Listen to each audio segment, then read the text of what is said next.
But how could she forget our most important secret? When we got home, I sat on the couch and asked casually as she scrolled her phone, "Evelyn, do you remember our biggest secret?" She immediately put her phone down, leaned in to cup her hand over my ear, giggling. "Of course I do." I clenched my fist tight. "Then tell me what it is." She pretended to be mysterious for a second, then said when she saw my serious face, "Dad has a girlfriend outside our marriage. You told me not to tell anyone." I went limp, more sure than ever this girl was not my Evelyn. That gossip was old news. All our relatives already knew our real biggest secret was about her kidney. I sat up all night going over the past few months. Evelyn had started at the local medical university after high school, coming home once a month since it was so close, and I brought her in for regular checks every visit. This time, she'd said she had a critical, time-consuming school experiment, and it had been 6 months since she'd last been home, delaying this checkup. She'd arrived with my favorite snacks and chattered about school like always, so I hadn't suspected a thing until the appointment.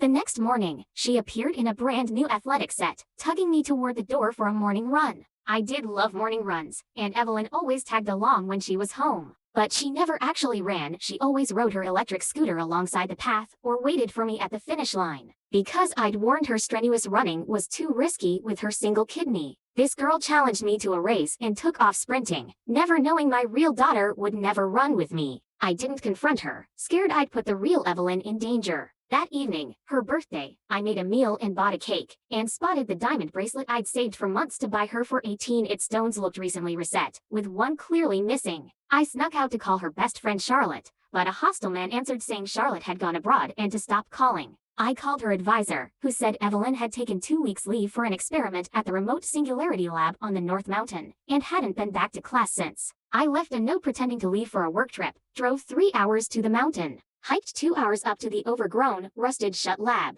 and found the missing diamond from her bracelet half buried in the dirt. At a cottage at the mountain base, an elderly woman warned me the lab had been host to eerie, loud cries echoing across the peaks 2 weeks prior, right when Evelyn went silent. Glancing past her, I saw Evelyn's favorite backpack sitting in a pile of potatoes, all her things gone, replaced by sprouting spuds. I grabbed the straps, trembling quietly, and asked where the backpack came from, and if she had ever seen my daughter.